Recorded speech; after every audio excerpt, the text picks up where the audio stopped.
නේ. එහෙම අපි අතීතයේ මේවා පුරුදු කරලා තියෙන අඩුවේ. අපි යනකොට පින්නතුනි දකින්න මොනවා හරි අසභ්‍ය දෙයක් ඔය යනකොට පාරේ. ඕක අපිට අමුතුවෙන් කවුරු හරි කියන්න ඕනද මතක තියාගන්න. 10 පාරක් 100 පාරක් කියන්න ඕනද? නෑ අයි සංසාරේම තමයි. සංසාරේ වැඩි සංඥාව ඕක තමයි සත්‍යයක් වුණත් නිරේ වුණත්. ඒ නිසා මේවා එක අතකට අමතක වීම සාධාරණයි. අනිත් අතට අසාධාරණයි. ඇයි? වීරිය නැති වුණා නම් කොහොමද මේක කරන්න බෑ. ඒක වීරිය අඩුකමත් එක හේතුවක්. ඊළඟට පින්නතුනේ මේ ධර්මතා 82යි. මේවා සත්‍ය වශයෙන්ම පවතිනවා. සත්‍ය වශයෙන්ම පැවතුනත් මේවායි ස්වභාවය මොකද්ද?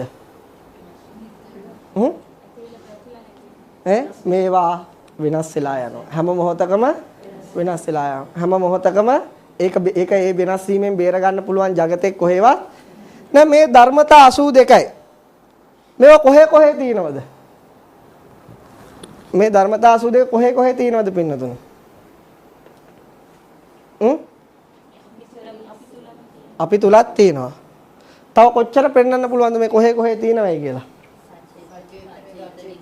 මුළු විශ්වය පුරාම දැන් අපි කියන අජටාකාශය පුරාම අපි පොඩ්ඩක් පින්නතුනේ බලමු අජටාකාශය පුරාම තියෙන හැටි. මේ මුළු විශ්වයේම මූලික ස්වභාවය මේ කියන්නේ අපි ඉන්න සහස්ත්‍රී ලෝක ධාතුව ගන්නෙ මේ ඉර අත් එක්ක අපේ යන අනික් ග්‍රහ ලෝක මේ ඔක්කොගේම මූලික එකකේ මොකද්ද? සුද්දාෂ්ටක. මේ අචේතනික වස්තු බොහෝ ඒවායි මූලික එකක මේවා මොකෙක් හරි සත්‍යයක් ඉන්නවනම් ඒ අයට කීයක් තියෙද? මේ පරමාර්ථ ධර්ම 82කින් සත්‍යයක් ඉන්නවනම් 70කට වඩා 15 වෙනවා. මේ ඉර පින්නතුනේ ඉර කොච්චර ලොකු වුණා මූලික ස්වභාවය මොකද්ද? තේජෝ ධාතුව අධික සුද්දාෂ්ටක. තේජෝ ධාතුව අධික සුද්දාෂ්ටක. එවනෝක තමයි මුළු විශ්වයේම අන්තිමට කොහේ ගිහිල්ලා පීරලා බැලුවත් මෙයාට දෙනාගෙන් එහා එකක් හොයන්න පුළුවන්කම ඒවා මේ පරිච්ඡේද අවකාශ එකතු වෙලා තමයි මේ තරම් විශාල වස්තු නිර්මාණය වෙලා තියෙන්නේ. මේ තරම් විශාල වස්තු පින්නතුනේ නිර්මාණය වෙලා තියෙන්නේ. ඔය පින්නතුනේ ඔය තියෙන මන්දාකිනි කියලා කියන්නේ අන්න එවැනි ස්වභාවයක් ඔය තියෙන්නේ. ඔගේ අඩු කරලා අතනින් අඩු කරලා ගන්නෙ. ඔය බලන්න එතකොට තමයි පෘථිවිය ඔය බලන්න ඉරවල් කොච්චර පහු වෙනවද අපිට. මේක මන්දාකිනි. ඔය වගේ මන්දාකිනි ඕන තරම් තියෙනවා. ඔය බලන්න. ඔය එක මන්දා ඕකේ පින්නතුනි ඉරවල් කෝටි ප්‍රකෝටි ගාන ඉරවල් විතරක් තියෙනවා. එක මන්දාකිනි එක. ඉතින් ඔයයි නම් වශයෙන් නම් ඕනනම් කියන්න පුළුවන් ඇන්ඩ්‍රොමීඩා එක එක නම් හොයාගත්ත පොය දාලා තියෙනවා. රූප සටහන් වශයෙන්. දැන් පින්නතුනි මේ ඔච්චර ලොකුවට තියෙනවා. ඕක අපිට කජ්ජක්ද? ඔය කොහේ ගියා මොනවද තියෙන්නේ? දාස්ටක වල ඇති වෙච්ච එක් ස්වභාවයක් විතරයි පින්නතුනි. අපිට පින්නතුනි මේ දේවල් හොයාගන්න මේගොල්ලෝ પરම්පරා ගණනාවක් පහු කරනවා. නේ? ඔය දාර්ශනික යුගයක ඉඳලා ඒ කියපු අදහස් වලට උපකරණ හදලා අද මෙහෙම හොයාගන්න. නමුත් පින්නතුනි බුදුරජාණන් වහන්සේගේ සරණ ගිය අපේ ඉස්සර හිටු પરම්පරාවලට අනුරාධපුර යුගයේ පොළොන්නරු යුගයේ වගේ ඒ අයට මේව මහා මාරු දේවල්ද? මුළු විශ්වයම එයාලගේ හිත මත. බුදුරජාණන් වහන්සේ ඔච්චර හොයන්න ඕනේ මුළු විශ්වයම එක තැනකට අරගෙන පෙන්නලා තියෙනවා. දැන් ඔච්චර අර මහා විශාල මන්දාකිනියක් දකින්න. ඒක සත්‍ය වූ දෙයක්ද? ඒක සම්මත කරගත්ත දෙයක් විතරයි. ඒකේ සත්‍ය වූ ස්වභාවය තමයි මේ පරමාර්ථ ධර්ම ස්වභාවය. ඒවා තියෙමින් නැතිවෙමින් පවතින. එතකොට පින්නතුනේ ඒ වගේ ඊටා වටිනා ධර්මයක් තමයි අපිට බුදුරජාණන් වහන්සේගේ දායාද වෙලා තියෙන්නේ. ඉතින් පින්නතුනේ ඔන්න මේ මුළු ධර්ම 82ම මොකද නිට්ටය නැහැ. අනිත්‍යයි, දුක්ඛයි, 81ක් අනාත්මයි. නිර්වාණය කියන මේ පරමාර්ථ ධර්මය ඒකාන්ත සැපයක්, සුවයක්. මේ 81ම හටගන්නේ මොනවෙන්ද පින්නතුනේ? හේතුන්ගෙන්. මොනවෙන්ගෙන් හටගන්නේ? හේතු නිසා තමයි උපදින්නේ. හේතු නිසා උපදිනවා. ඒ හේතු නිට්ටයද අනිත්‍යයිද? අනිත්‍යයි. ඒ කියන්නේ හේතුන්ගෙන් හටගත් ඒ දේවල් වේගෙන් වෙනස් වෙලා යනවා. ඒ මොහොතේ වෙනස් වෙන. හේතු වෙනස් වෙන හේතු වලින් ලැබෙන ඵලය එතකොට නිට්ටය වේද?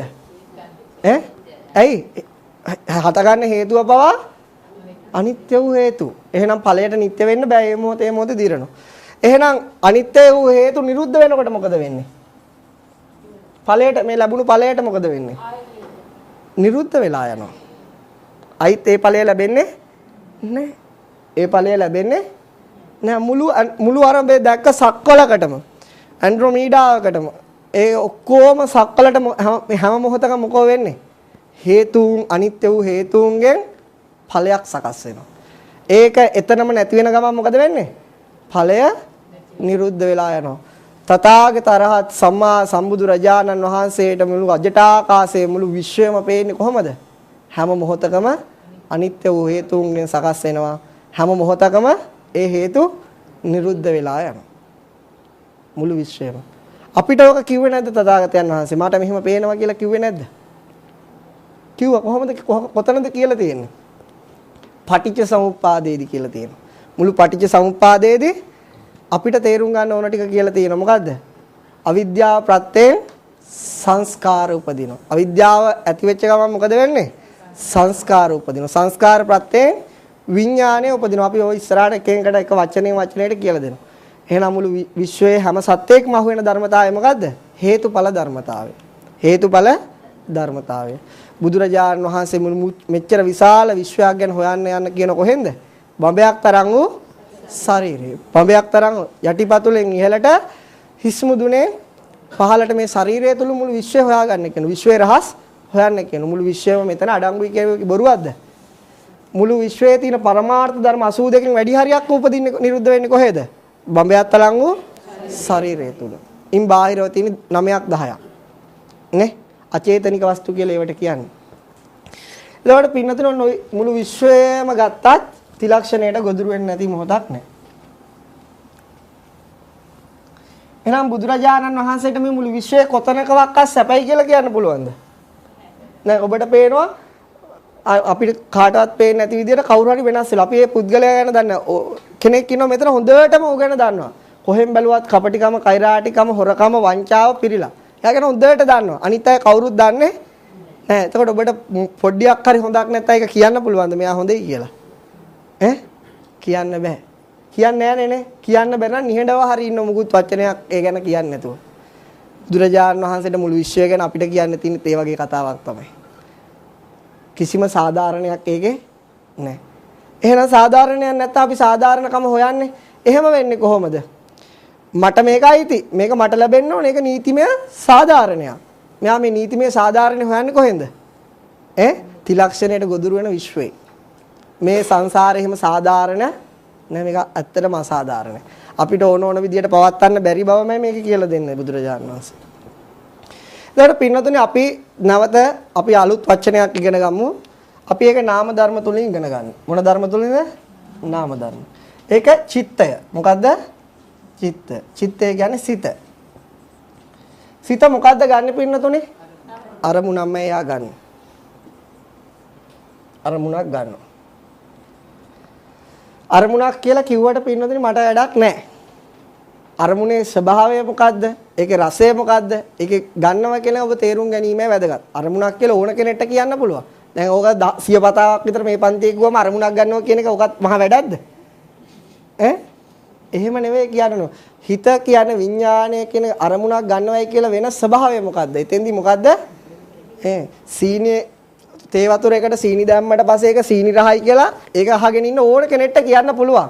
නමුත් ඒකේ ලක්ෂණ අඳුරා ගන්න නැතුව ඒක හරියට තේරුම් ගන්න පුළුවන්කම මේ අරමුණේ කියන ලක්ෂණය හඳුනා ගන්න ඕනේ. විඥානය කියන එකේ හිත කියන එකේ ලක්ෂණයි තේරුම් ගන්න ඕනේ. එතකොට පැටලෙන්නේ නැහැ. අරමුණක් ගන්නවා. මොනවද ගන්න අරමුණු? හරි. රූප අරමුණු ගන්නවා. ශබ්ද අරමුණු ගන්නවා. රස අරමුණු මෙහා ගන්නවා. මෙයා මහා බලවතෙක්. නමුත් මෙයා කොච්චර බලවත් වුණත් මෙයාට තනියෙන් අරමුණක් ගන්න පුළුවන්ද? එහෙම පුළුවන්කම නැහැ. මෙයාට අඩුතරමේ අරමුණක් ගන්න කී දෙනෙක්වත් ඕනද? 7 දෙනෙක්වත් ඕන. කී දෙනෙක්වත් ඕනද?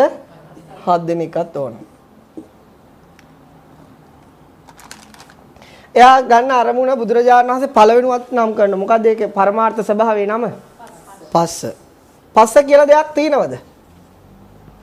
පස්ස කියලා දෙයක් තියෙනවද? පස්ස කියලා දෙයක් තියෙනවද? ඔන්න පින්නතුනි පරමාර්ථ කියන වචනේවත් මේ පින්නතුන් තේරුම් අරගෙන නැහැ.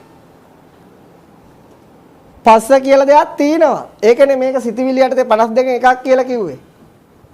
පස්ස කියලා ස්වභාවයක් තියෙන පරමාර්ථයෙන්ම තියෙන ස්වභාවය මේ උගන්වන්නේ මොනවයි? පරමාර්ථ ධර්ම. නැති දේවල් නෙමෙයි උගන්වන්නේ. තේරුණේ? පස්ස කියලා ධර්මතාවය තියෙනවා. අන්න ඒක පරමාර්ථ කියන වචනේවත් පින්නතුනේ සමහරවිට හරියට තේරුම් අරගෙන නැහැ. පරමාර්ථ කියලා උගන්වන්නේ මොනවද? සත්‍ය වශයෙන්ම තියෙන දේවල්. අන්න ඒක පස්ස කියලා ධර්මතාවයක් තියෙනවා. ඒ ස්වභාවයට දීපු නම මොකද්ද? පස්ස කියන වචනේ. ඒ තියෙන ඒකාන්ත තියෙන ස්වභාවයට දීපු නම මොකද්ද? පස්ස කියලා වචනේ. හිත කියලා එකක් තියෙනවද? එහෙම ධර්ම ස්වභාවයක් තියෙනවා. ඒකට දීපු වචනේ තමයි විඥානය, සිත, මන, හද කියලා කියන්නේ. එහෙම ඒව වචන විතරයි. නමුත් එහෙම ස්වභාවයක් තියෙනවා. තියෙන නැත්නම් අපි මෙහෙම ජීවත් වෙන නේ? ඊළඟට පස්ස. ඊළඟ එක මොකද්ද? වේදනාව. එහෙම ධර්මතාවයක් තියෙනවද? තියෙනවා කියන්නේ ඒක දැනෙන නිසාද මම අර මුලින් කිව්ව නිසාද අර? එහෙම ඒක නම් හොඳට දැනෙනවා. එයා තින් පින්වතුන් සාධාරණයි. මේක නම් දැනෙනවා. පස්ස කියන එක එහෙම දැනෙන්නේ නෑ. ඒක අප්‍රකටයි. ඒක අප්‍රකටයි. ප්‍රකට නෑ. ඒක තේරුම් ගන්න ලේසිද අමාරුද? එහෙම එකක් තියෙයි කියලා තේරුම් ගන්න අමාරුයි. ඒක තමයි ගිනි පෙට්ටි ගහලා පෙන්වන්න උනේ මෙතන. නේ? බූරුව ගහලා පෙන්වන්න උන්නේ නෑ. මොකද බූරුව කූට්ටමෙනුත් ඕක පැහැදිලි කරන්න පුළුවන්. තේරෙනවද? කූට්ටම දෙකට අයින් කරනවනේ. එතකොට එක කූට්ටමක් හිතන්න රූපය කියලා. එක කොටසක් රූපය. අනිත් කොටස මොකද්ද? මොකද්ද? අනිත් කොටස මොකද්ද? ඇහැ කියලා හිතන්න. මොකද්ද හිතන්නේ? ඇහැ. ඒ දෙක එකට තියෙනවනේ. ඒ දෙක තියෙනකොට එකට අර ඇලවෙන ස්වභාවයක් තියෙනවනේ. ඒ ස්වභාවය පස්සේ කියලා හිතන්න. තේරුණානේ පින්නදනේ? ඒ තියෙනකොට මෙන්න අහන්න මේ අල්ල තියෙන. මේ අල්ල ඇහැ කියලා හිතන්න. මේ ඇහැ අල්ල රූපය කියලා හිතන්න. මේ දෙක මෙහෙම එකතු වීමක් තියෙනවනේ. ඒකතු වෙන ස්වභාවය මොකද්ද? පස්ස. එතකොට මේ ස්වභාවය මොකද්ද? ශබ්ද රූපය. එකතු වෙන ස්වභාවය පස්සේ විතරයි. ශබ්ද රූපය පස්සේ නෙවෙයි. බැටළුව දෙන්නෙක් ඉන්නවා. එක බැටළුවෙක් ඇහැ කියලා හිතන්න. තවත් බැටළුවෙක් රූපය කියලා හිතන්න. මේ දෙන්නගේ පොර බදිනකොට ඇලවෙන ස්වභාවයක් තියෙනවනේ. ඒ ඇලවෙන ස්වභාවය පස්සේ කියලා ගන්න. ඉස්කෝලේ යන කාලේ තාලම්පට වර්ග ගහලා තියෙයි. එක තාලම්පටක් ඇහැ කියලා ගන්න. අනිත් තාලම්පට රූපය කියලා ගන්න. ඒ දෙක ටච් වෙන මොහොතක් තියෙනවනේ. ඒ ස්වභාවය පස්සේ කියලා ගන්න. ඒ එන හඬ ශබ්දය කියලා. ඒක පස්ස නෙවෙයි. තේරුණානේ? ඔන්න ඔය ධර්මතාවයට තමයි පස්සේ කියලා කියන්නේ. ඊළඟට පින්නතුනේ වේදනාව. එයා මොකද්ද? මොකද්ද? විඳීම. විඳිනවා කියන අදහස. මොනවද විඳින්නේ? අරමුණේ මොකද්ද? හොඳ අරමුණු රසය. අරමුණ එයාට හොඳයි නම් සැප වේදනා. අරමුණ එයාට නරකයි නම් දුක් වේදනා. අරමුණ එයාට ඒ දෙකටම නැත්තම් ප්‍රේක්ෂාවයි. ගිය පාර අර මහත්ය ආපු එක පමණක් අයට හොඳයි. එයාට ඒ කියන්නේ මොකද්ද හොඳ වෙලා තියෙන්නේ? ඒ අරමුණ හොඳයි. ඒ අයට සැප වේදනාවක් ඇති. පමණක් අයට ඒක මහ පුදුම දෙයක්. ඒක ඒ අරමුණ එයාට හොඳ නැහැ. එහෙනම් එයාට දුක් වේදනාවක්. ඉතින් ඒකට මට කරන්න පුළුවන් දෙයක් තියෙනවද? මට කරන්න පුළුවන් දෙයක් මේක හේතු නිසා ඇදිච්ච ඵලයක්. ඊළඟ එක්කෙනා තමයි සංඥාව. මොකද්ද? සංඥාව. මෙයා තමයි අද ටිකක් වැඩියෙන් විස්තර කරලා දෙන්නේ. සංඥාව කියලා කියන්නේ පින්නතුනි මොකද්ද? හඳුනා ගැනීම. එහෙම වුණා ඕන තියන් දන්නවා. හඳුනා ගැනීම. මොනවද හඳුනාගන්නේ? අරමුණේ මොකද්ද හඳුනාගන්නේ? එතකොට විඥාණය මොකද්ද කරන්නේ? මෙයා අඳුරගත්තන් පස්සේ විඥාණයට කරන්න දෙයක් නැහැ නේ.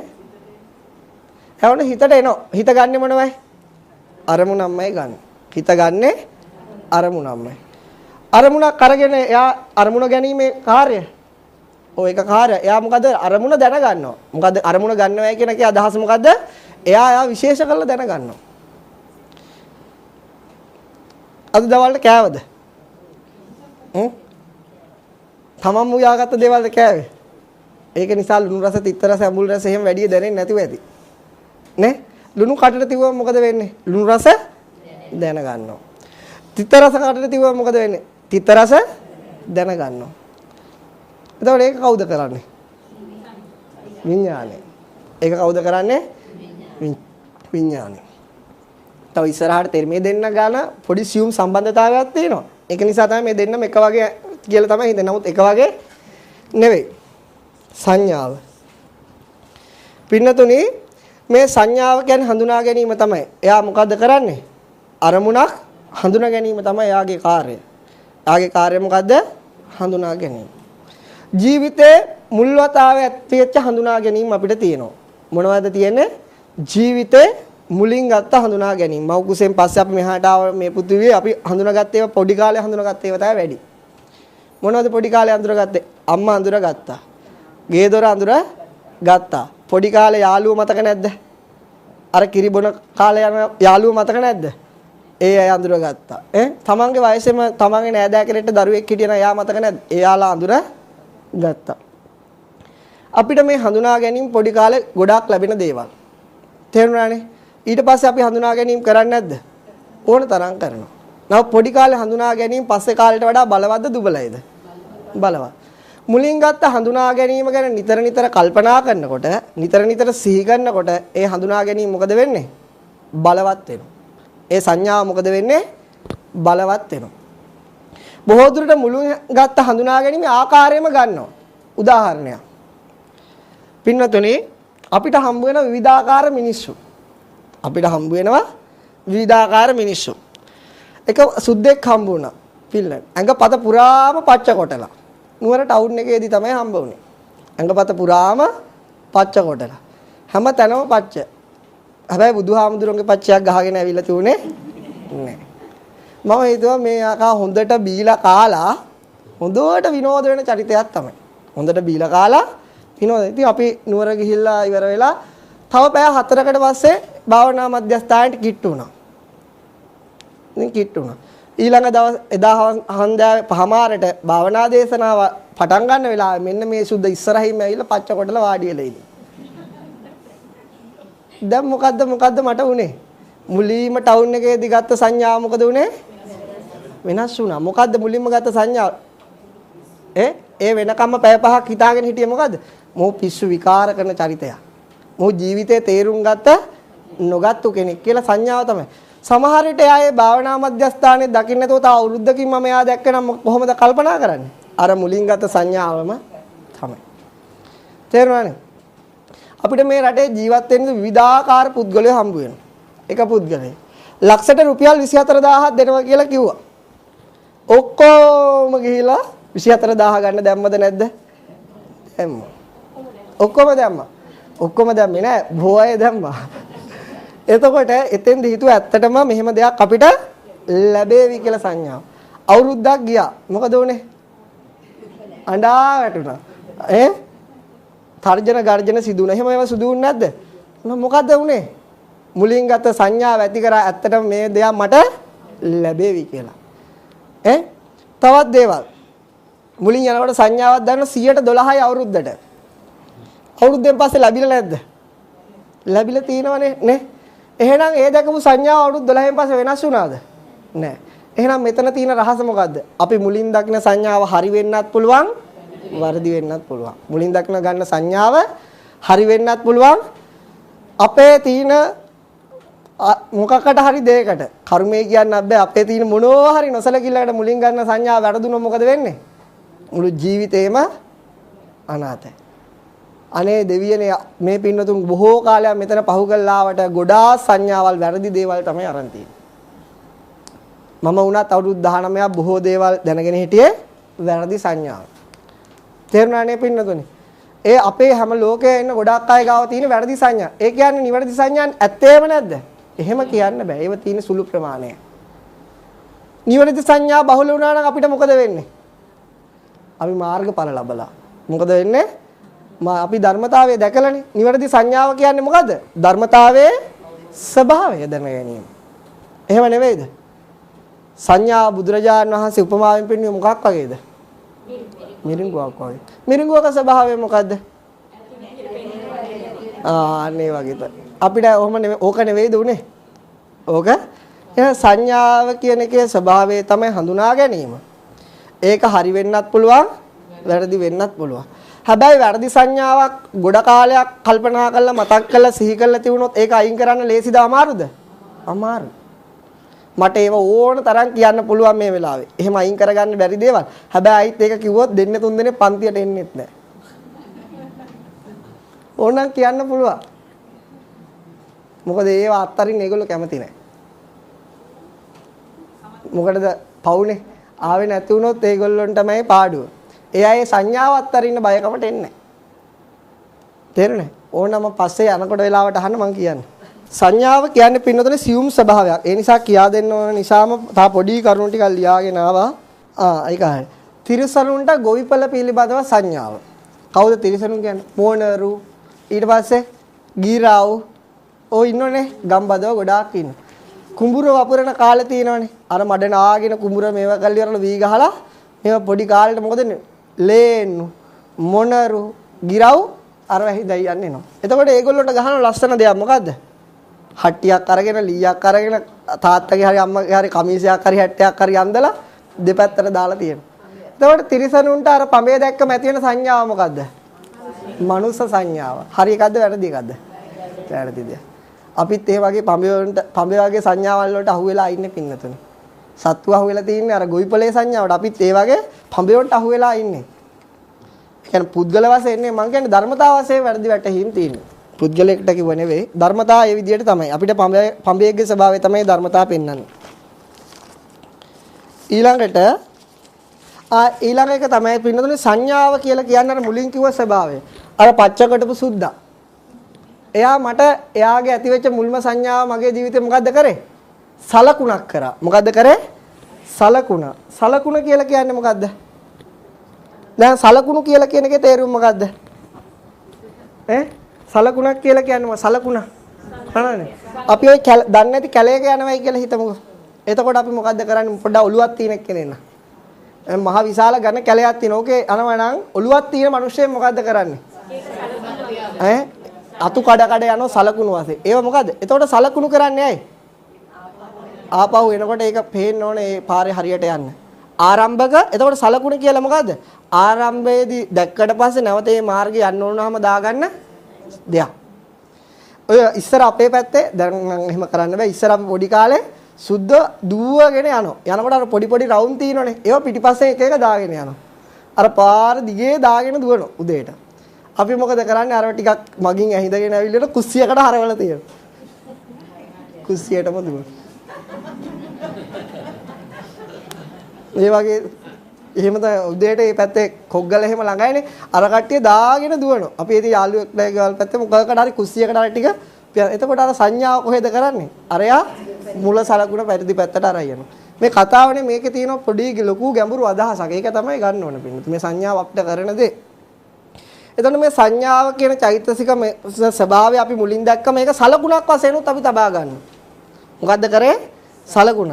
උදාහරණයක් වශයෙන් ගත්තොතින් ඔබට අවුරුදු 10කට පෙර හම්බ වෙච්ච යාළුවෙක් මුල් වතාවට. එයා ඔබගෙන් රුපියල් 10000ක් විතර අරගෙන යනවා. නැවත දෙන්නම් කියලා දෙන්නෙත් නැහැ. නැවත අවුරුදු 10කට පස්සේ භාවනා මධ්‍යස්ථානයකදී හම්බ වෙනවා. නැත්තම් මේ වගේ අභිධර්ම පන්තියකදී හම්බුනහම එයා දැක්ක මොකද්ද හිතෙන්නේ? මේ නම් කපටි කෛරා ටික පුද්ගලෙක්. ආන්න පින්නතනේ මුලින් ගත්ත සංඥා මොකද? නමුත් ඔහු සමහරට මාර්ගඵලලාභියෙක් වෙන්න පුළුවන්. ඔහු සමහර විට බොහෝ වෙහෙස මහන්සියල දිනු කරගත්ත මාර්ගය දැනගත්තු කෙනෙක් වෙන්නත් පුළුවන්. ඉතින් ඔන්න ඔය වගේ සංඥාව මුලින් ගත්ත සංඥාව අපිට හැමතිස්සේ මොකද කරන්නේ? සලකුණක් වශයෙන් අනාගතයත් එහෙමයි කියලා පෙන්වනවා. එහෙම නෙවෙයිද? එහෙම තමයි. හොරට බඩු කිරන මුදලාලි කෙනෙක්ගේ කඩේකට මුල් වතාවට යනවා. ඉතින් ගියාට පස්සේ අනේ හොරට බඩු කිරන්න නැති වෙන්න පුළුවන් මේ මිනිස්සයා. මොකක් හරි පරිප්පු කිලෝ එකක් දෙනකොට ග්‍රෑම් 850ක් දීලා. ගෙදර ගෙනල්ලා අර තියෙන පුංචි තරාදියෙන් කිරලා බැලුවම 850යි. අනේ මූණා හොර මුදලාලි කෙනෙක් කියලා අංගඩු ගහගෙන යනවා. අවුරුදු 10කට පස්සෙත් ওই කාර් එකක හරි පයින් හරි යනකොට යාළුවෙක් ওই කඩේ දකින්න. එතන යාළුවට මොකද කියන්නේ? ඕක නම් පැත්ත පළාතේ යන්නේ පා. සමහර විට සද්ගුණවත් මහත්මයෙක් වෙන්න පුළුවන්. පොඩි වැරදීමක් නිසා අපිට මුලින් දීපු සලකුණ අපි ජීවිත කාලෙම පැවැත්වෙනවා. සංඥාවේ ස්වභාවය සංඥාව සලකුණක් වශයෙන් උත් අපි භාවිතා කරනවා කියන තමයි කතාන්දර ටික කිව්වේ. මේ සංඥාව. ඕක ගොඩාක් තියෙනවා මගේ යාළුවන්ට. අපිට මගේ යාළුවෝ පින්නතුන්ට හමුුණා අවුරුදු 19කට කලින් මේ වෙන දැන් මෙහෙමයි කියලා ඒගොල්ලෝ තාම හිතන්නේ මේ සංඥාවෙන්. නමුත් බුදුරජාණන් වහන්සේ සංඥාව වෙනස් කරන්න මොකක්ද දීලා තියෙන්නේ? සිවුරක් දීලා තියෙන නිසා එයාට ඒක කටින් කියන්න බෑ. එහෙම නැතුණා නම් කියන. ඒ නිසා පින්නතුනේ සංඥා. ඊළඟ එක්කෙනා තමයි චේතනාව. මොකද්ද? චේතනාව. දැන් නෑදෑකමක් නැහැ. ඒ දෙන්න යාළුවෝ නෙවෙයි. ඒ දෙන්න යාළුවෝ වේදනාවේ වැඩේ තමයි යාට අරමුණ හොඳයිද නරකයිද ඒට අනුව ප්‍රතික්‍රියා දැක්වීම. සංඥාවේ ස්වභාවය මොකද්ද? මුලදී දැක්කොත් සලකුණක් වශයෙන් තබා ගන්න. පස්සේ මුලදීත් හඳුනා ගත්තානේ. ඒ මුල් හඳුනා ගැනීම සලකුණක් විදියට තියාගන්න. පස්සෙත් එයා අනිත් දේවල් හඳුනා ගන්න. මොනවද අපි හඳුනාගන්නේ? නිල් පාට අඳුර ගන්න. මම මේක තව ඉස්සරහට ගැඹුරට කියලා දෙනවා හඳුනා ගැනීම රූපයක් කොහොමද වෙන්නේ කියලා. කහ පාට අඳුර ගන්න. රතු පාට අඳුර ගන්න. ඔන්න ඇහැ කියන්නේ ඇහැ චක්කු විඥානය පහළ වුණා කියන්නේ විඥානය මොකද්ද ගන්න? රූපාරම්මණයක් ගන්නවා. මලක් කියනවා. ওই මලට ඕන කෙනෙක් දාගන්න පුළුවන්. ඔන්න මලක් තියෙනවා. ওই මල දැක්ක ගමන් මලක් කියලා විඥානය දැනගන්නවා. විඥානය දැනගන්නවා. ඒක හොඳයිද ඒක ගඳ පාන මලක්ද ඒක ඊට පස්සේ රෝස මලක්ද කියලා සංඥාවෙන් එයා තේරුම් ගන්නවා. නෑනේ අම්මා එකම පෙරපසු නොවි සිදුවෙන දැන් මේ හතම පෙරපසු නොවි සිදුවෙන ධර්මතා. තේරුණානේ? දැන් අපි දැන් මුලින්ම මේ විඥානයේ මේ චෛතසික හත ගැන කියනකොට මොකද්ද කිව්වේ? අම්මේ දාවද? හැමදාම ආවද? අනේකනේ. එහෙමයි. මේවා කිව්වා හිත කියන දෙයට තනියෙන් උපදින්න පුළුවන් කමක් නැහැ. එයාට උපදිනවන අනිවාර්යයෙන්ම ධර්මතා කීයක්වත් ඕනද? 7ක් ඕන. හිත උපදිනකොට මේ 7 උපදිනවා. හිත නිරුද්ධ වෙනකොට මේ 7 හිත යම් අරමුණක් ගනීද 7 දෙනාත් ඒ අරමුණම ඒගොල්ලෝගේ ස්වභාවයෙන් ගන්නවා කියලා. කිව්වනේ. එතකොට හිත රෝස මේ මලක් කියලා දැනගන්නකොටම සංඥාව රෝස මලක් කියලා තීරණය කළා ඉවරයි. තේරුණානේ? වේදනාව යා හොඳද නරකද කියලා තීරණය කළේ වේදනාව ඇති කරගෙන ඉවරයි. පස්සේ ඒ අරමුණ ඝට්ටණය කළා ඉවරයි. දැන් අම්මා එක මෙහෙම තේරුම් ගන්නකො මේ ලෝකයේ තියෙන මම මේ උපමාව ගොඩාක් විට කියා දීලා තිනවා පෙරපසු නොවි සිදුවන ධර්මතා. මොන වෙන ධර්මතාවද? මොන ධර්මතාවද? පෙරපසු නොවි. අම්මා මෙහාට ආවේ පයින්ද බස් එකේද කාර් එකේද? කාර් එකේ. අම්මට ගෙදරක් තිබුණනේ. ඒ ගෙදර ඉඳලා අම්මා නැග්ග මෙහාට එන්න. එතකොට අම්මට ඕනුනේ මෙතෙන්ට එන්නනේ. දැන් අම්මා ඇවිල්ලා ඉන්නවනේ. අම්මා ගෙදරින් එන මොහොතේදී කාර් එකට නැගලා එනකොට අම්මා කාර් එක ගෙදරට ලං වෙනවද ඈත් වෙනවද? ඈත් වෙනවා. මේ ගෙදරට ලං වෙනවද ඈත් වෙනවද? ලං වෙනවා. එහෙනම් අම්මගේ